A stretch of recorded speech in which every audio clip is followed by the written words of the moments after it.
Chapter 15, Ftsh Continued, in which the voyager complains of the inconveniences arising from the method of African thought and discourses on apparitions and deities. However much some of the African's mental attributes get underrated, I am sure there are others for them which he gets more credit than he deserves. One of these is his imagination.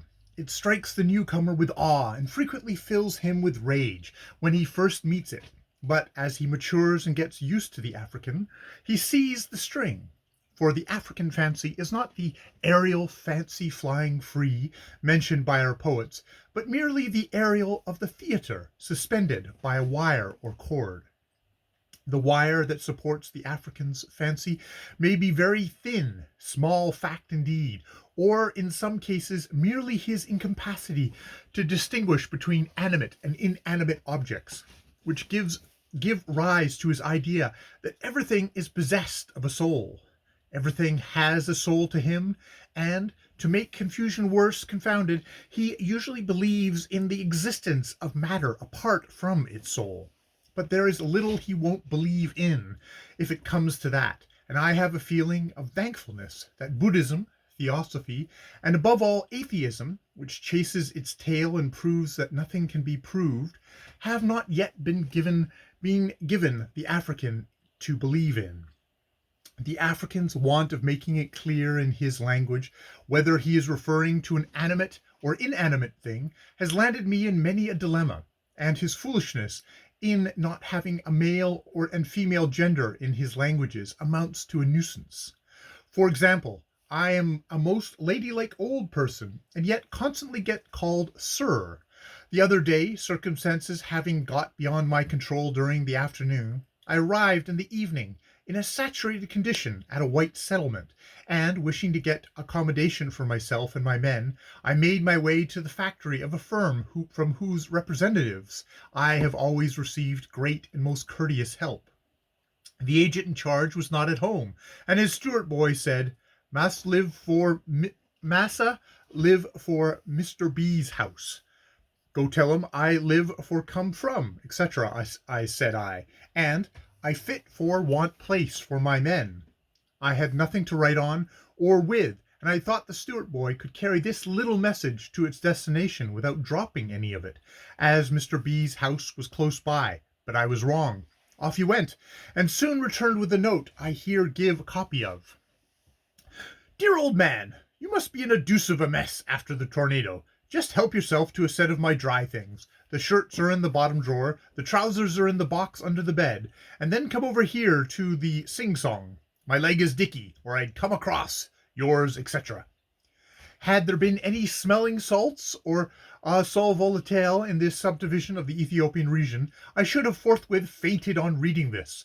But I well knew that there was not, so I blushed until steam from my soaking clothes, for I truly was in a deuce of a mess, went up in a cloud, and then, just as I went across and appeared before the author of that awful note.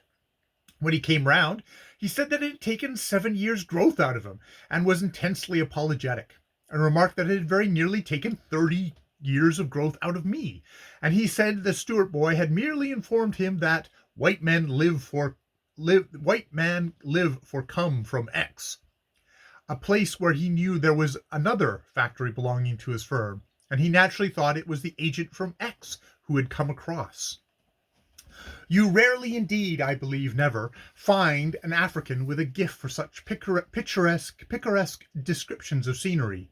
The nearest approach to it I ever got was from my cook, and when we were on Mungo Ma Lobe, he proudly boasted he had been on a mountain up Cameroon River with a German officer, and on that mountain, if you fall down one side, you die. If you fall down the other side, you die. Graphic and vivid descriptions of incidents you often get, but it is not art. The effect is produced entirely by bald brutality of statement, the African having no artistic reticence whatsoever. One fine touch, however, which does not come in under this class, was told me by my lamented friend Mr. Harris of Calabar. Some years ago he had a consignment of Dutch clocks with hanging weights, as is natural to the Dutch clock. They were immensely popular among the chiefs, and were soon disposed of, save one, which had seen trouble on the voyage out and lost one of its weights. Mr. Harris, who was a man of great energy and resource, melted up some metal spoons and made a new weight, and hung it on the clock. The day he finished this, a chief came in, anxious for a Dutch clock, and Mr. Harris forthwith sold him the repaired one. About a week elapsed, and then the chief turned up at the factory again with a rueful countenance, followed by a boy carrying something swathed in cloth. It was the clock.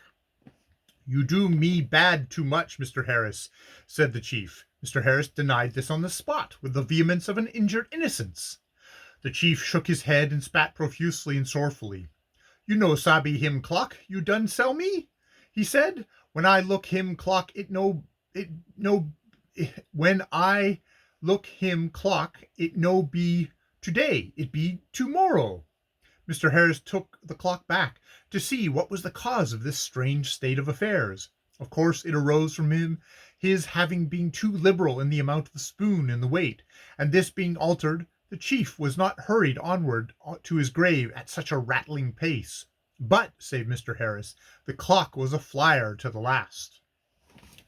I will not go into the subject of African languages here, but only remark of them that although they are elaborate enough to produce for their users nearly every shade of erroneous statement, they are not, save perhaps Mpongwe, elaborate enough to enable a native to state his exact thought. Some of them are very dependent on gesture. When I was with the Fans, they frequently said, "We will go to the fire so that we can see what they say." And when any question had to be decided after dark, and the inhabitants of Fernando Po, the boobies, are quite unable to converse with each other unless they had sufficient light to see the accompanying gestures of the conversation. In all cases, I feel sure the African's intelligence is far ahead of his language. The African is usually great at dreams, and has them very noisily, but he does not seem to me to attach immense importance to them. Certainly not so much as the Red Indian does. I doubt whether there is much real ground for supporting that from dreams came man's first conception of the spirit world, and I think the origin of man's religious belief lies in a man's misfortunes. There can be little doubt that the very earliest human beings found, as their descendants still find, their plans frustrated. Let them plan ever so wisely and carefully, they must have seen their companions overtaken by death and disaster, arising both from things they could see and from things they could not see. The distinction between these two classes of phenomenon is not so definitively recognized by savages or animals as it is by the more cultured races of humanity. I doubt whether a savage depends on his five senses alone to teach him what the world is made of, any more than a fellow of the Royal Society does. From this method of viewing nature, I feel sure that the general idea arose, which you find in all early cultures, that death was always the consequence of the action of some malignant spirit, and that there is no accident or natural death, as we call it, and death is, after all, the most impressive attribute of life. If a man were knocked on the head with a club or shot with an arrow, the cause of the death is clearly the malignancy of the person using these weapons, and so it is easy to think that a man killed by a fallen tree, or by the upsetting of a canoe in the surf, or in an eddy in the river, is also the victim of some being using these things as weapons. A man having thus gained a belief that there is more than human actors in life's tragedies, the idea that disease is also a manifestation of some invisible being's wrath and power seems to me natural and easy, and he knows you can get another man for a consideration to kill or harm a third party, and so he thinks that for a consideration you can also get one of these superhuman beings, which we call gods or devils, but which the African regards in another light, to do so. A certain set of men and women then specialize off to study how these spirits can be managed, and so arises a priesthood, and the priests, or medicine men as they are called in their earliest forms, gradually, for their own ends, elaborate and wrap round their profession with ritual and mystery. The savage is also conscious of another great set of phenomenon, which he soon learns take no interest in human affairs. The sun which rises and sets, the moon which changes, the tide which come and go, what do they care? Nothing. And what is more, sacrifice to them what you may, you cannot get them to care about you and your affairs. And so the savage turns his attention to those other spirits that do take only too much interest, as is proved by those unexpected catastrophes, and as their actions show, these spirits are all malignant. So he deals with them just as he would deal with a bad man whom he was desirous of managing. He flatters and he feeds them. He deprives himself of riches to give to them as sacrifices, believing they will relish it all the more because it gives him pain of some sort to give it to them. He holds that they think it will be advisable for them to encourage him to continue the giving by occasionally doing what he asks them. Naturally, he never feels sure of them. He sees that you may sacrifice to a god for years, you may wrap him up, or more properly speaking, the object in which he resides, in your only cloth on a chilly night, while you shiver yourself, and you and your children and your mother and your sister and her children may go hungry that food may rot upon his shrine. And yet, in some hour of dire necessity, the power will not come and save you, because he has been lured away by some richer gifts than yours. You white men will say, why go on believing in him then? But that is an idea that does not enter the African mind. I might just as well say, why do you go on believing in the existence of hansom cabs? Because one hansom cab driver malignantly fails to take you where you want to go, or fails to arrive in time to catch a train you wish to catch. The African fully knows the liability of his fetish to fail, but he equally fully knows its power. One to me grandly tragic instance of this I learned at Opobo. There was a very great fetish doctor there, universally admired and trusted, who lived out on a land at the mouth of the great river.